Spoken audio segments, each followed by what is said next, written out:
O Mundo Perdido, capítulo 27. Interior. Duas portas grandes de vai-vem na frente do prédio levavam a um saguão escuro. O vidro estava arranhado e sujo. As maçanetas, cromadas da porta, manchadas de ferrugem. Mas o arco formado na poeira, nos escombros e nas folhas secas no chão, indicava que a porta fora aberta recentemente. Alguém abriu essa porta não faz muito tempo, disse Ed. Sim, disse Thorne. Alguém com botas a solo. Ele abriu mais uma porta. Vamos entrar? No interior do prédio, o ar era quente, parado e mal cheiroso. O saguão era pequeno e simples. Um balcão de recepção bem na frente da porta devia ter sido antes coberto com tecido de cor cinza, agora substituído por uma camada escura que parecia líquen. Na parede atrás do balcão, letras, letras cromadas diziam: Nós fazemos o futuro. Mas as palavras estavam escondidas entre trepadeiras enlaçadas. Cogumelos e fungos cresciam no carpete. À direita viram a sala de espera com uma mesa de centro e dois sofás compridos. Um dos sofás tinha manchas de bolor espesso e marrom. O outro estava coberto por um plástico. Perto desse sofá estava o que havia sobrado da mochila verde de Levine, com o tecido todo rasgado. Na mesa estavam duas garrafas de plástico de Evian, vazias, um telefone satélite, um short enlameado e vários pedaços de papel amassados de barra de chocolate. Uma cobra verde atravessou a sala quando eles entraram. Então, esse é o prédio da Índia, disse Thorne, olhando para as letras na parede. Sem dúvida alguma, Thorne, disse Malcolm. Ed abaixou e passou a mão pelos cortes no tecido da mochila de Levine. Um rato enorme saltou de dentro. O rato fugiu, guinchando. Ed olhou cautelosamente dentro da sacola. Eu acho que ninguém vai querer o que restou das barras de chocolate, ele disse. Examinou a pilha de roupas. Está recebendo alguma coisa disso aqui? Algumas peças de roupa para expedição tinham microsensores costurados nelas. Não, disse Thorne, movimentando o seu monitor manual. Mas tem alguma coisa, me parece vir dali. Apontou para um conjunto de portas de metal além do balcão, que davam para o resto do prédio e que antigamente eram fechadas com cadeados enferrujados. Mas agora, os cadeados estavam no chão, quebrados. Vamos encontrá-lo, disse Ed, dirigindo-se para as portas. Que tipo de cobra acham que era aquela? Eu sei lá. Era venenosa? Não sei. As portas se abriram com um rangido. Os três homens entraram num corredor com janelas quebradas numa das paredes e folhas secas e entulho no chão. As paredes estavam sujas e manchadas em vários lugares do que parecia sangue seco. Viram várias portas que davam para o corredor. Nenhuma parecia estar trancada. Plantas cresciam entre os rasgos do carpete. Perto das janelas, onde havia luz, trepadeiras cresciam viçosas sobre as paredes rachadas. Mais trepadeiras pendiam do teto. Os três seguiram pelo corredor. Só se ouvia o ruído dos seus passos amassando as folhas secas.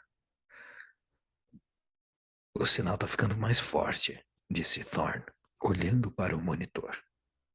Ele deve estar em algum lugar nesse prédio. Thorne abriu a primeira porta e viu um escritório simples com uma mesa, uma cadeira, o mapa da ilha na parede. Uma luminária de mesa caída sob o peso das trepadeiras. Um monitor de computador com uma camada fina de bolor. Na outra extremidade da sala, a luz filtrava através da janela cinzenta. Seguiram para a segunda porta e viram um escritório quase idêntico. Mesa e cadeira iguais, janelas iguais na extremidade da sala. Ed resmungou. Parece até que a gente está naqueles prédios de escritórios. Thorne continuou a andar. Abriu a terceira porta e depois a quarta. Mais escritórios. Thorne abriu a quinta porta e parou.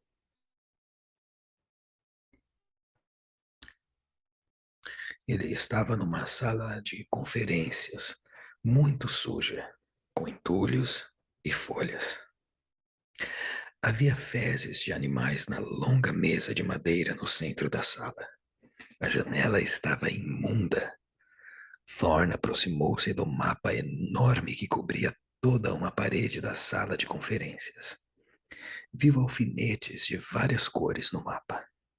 Ed chegou perto também e franziu a testa. Abaixo do mapa havia um armário com gavetas. Thorne tentou abrir, mas estavam trancadas. Malcolm caminhou lentamente pela sala, observando tudo com atenção. O que é que significa esse mapa? Perguntou Ed. Tem alguma ideia do que indicam esses alfinetezinhos? Malcolm olhou para o mapa.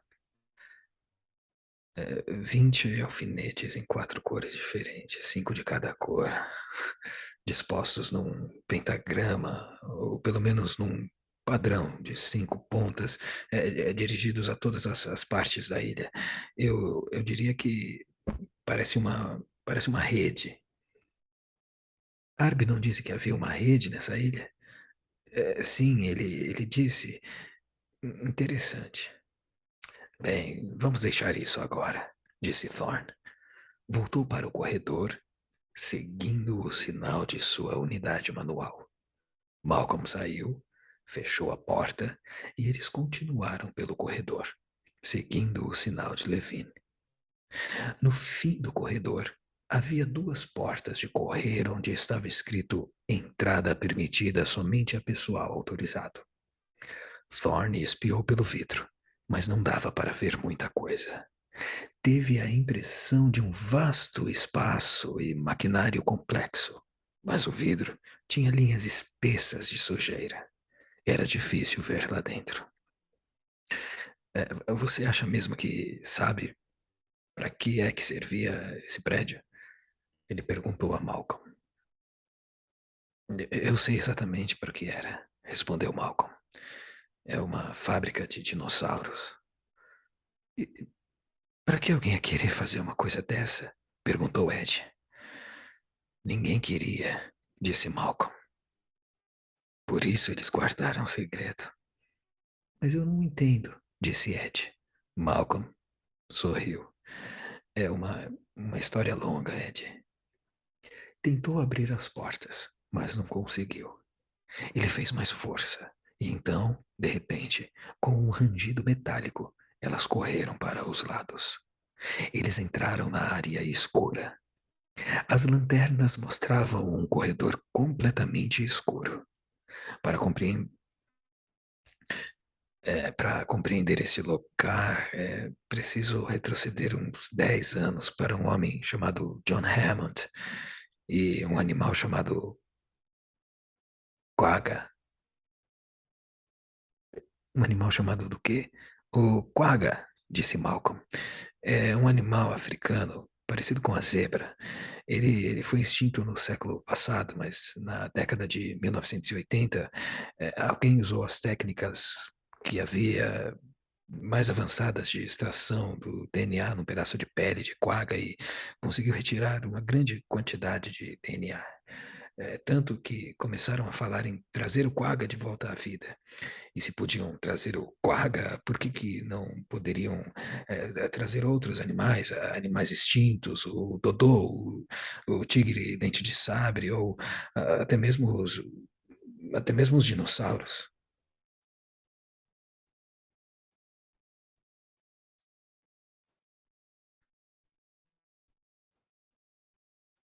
Sim, mas onde é que iam arranjar DNA de um dinossauro? Perguntou Thorne. Na verdade, os paleontólogos há anos vêm encontrando fragmentos de dinossauros. Eles nunca falaram muito a respeito, porque eles jamais tiveram material suficiente para que pudessem usar como um instrumento de classificação. Então, desse modo, eles não tinham nenhum valor, eram apenas uma curiosidade. Sim, mas para se recriar um animal é necessário mais do que fragmentos de DNA. É preciso toda a espiral, disse Thorne. Claro, claro, sim. E o homem que descobriu um meio de fazer isso era um capitalista chamado John Hammond. O raciocínio do Hammond era que quando os dinossauros estavam vivos, provavelmente eles eram picados por insetos que sugavam o sangue deles, como os insetos de hoje. E alguns desses insetos mais tarde pousariam num galho e ficariam presos na seiva e alguma parte dessa seiva se solidificaria, transformando-se em âmbar. O Hammond resolveu que se retirassem os insetos que tinham sido preservados no âmbar e extraíssem o conteúdo dos seus estômagos, acabariam conseguindo um pouco de DNA dos dinossauros. Mas ele conseguiu. Sim, ele conseguiu e fundou a Indian para que pudesse desenvolver toda a descoberta. O Hammond era um aventureiro e o talento dele, o talento verdadeiro, era conseguir dinheiro. Ele descobriu um meio de levantar fundos suficientes para a pesquisa e com o objetivo de que, partindo do DNA, chegaria num animal vivo. As fontes patrocinadoras não apareceram imediatamente, porque, embora fosse estimulante a ideia de se recriar um dinossauro, não era extremamente, digo, não era exatamente a cura do câncer. Então ele resolveu criar uma atração turística. Hammond construiu o parque dele numa ilha chamada Ilha Nublar, ao norte daqui. E o Hammond tinha planejado abrir ao público lá pelo final de 1989. Eu visitei o parque um pouco antes da data marcada para abertura, mas aconteceu que Hammond teve alguns problemas. Os sistemas de segurança do parque enguiçaram e os dinossauros ficaram livres. Alguns visitantes foram mortos e depois disso, o parque e todos os dinossauros foram destruídos. Passaram por uma janela por onde podiam ver na planície o bando de dinossauros pastando na margem do rio. Thorne perguntou: Tá, mas se todos os dinossauros foram destruídos, o que é que há nessa ilha? É que essa ilha é o pequeno segredo sujo do Hammond. É a face oculta do parque do Hammond. Continuaram andando no corredor. O que acontece é que na ilha Nublar, eles mostravam aos visitantes um impressionante laboratório de genética com computadores, com sequenciadores de genes e todo tipo de equipamento para chocar e criar pequenos dinossauros.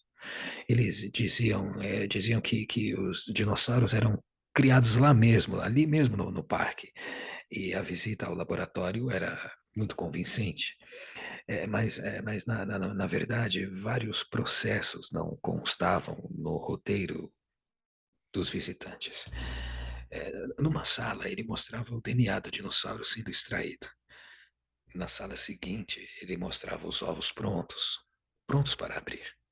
Era muito dramático, mas como ele havia passado do DNA para um embrião viável. Ninguém jamais viu essa fase crítica. Do modo como tudo era apresentado, simplesmente tinha acontecido entre uma sala e outra. O fato é que todo o show do Hammond era bom demais para ser verdade. Vou, vou dar um. Me desculpe. Dar um outro exemplo.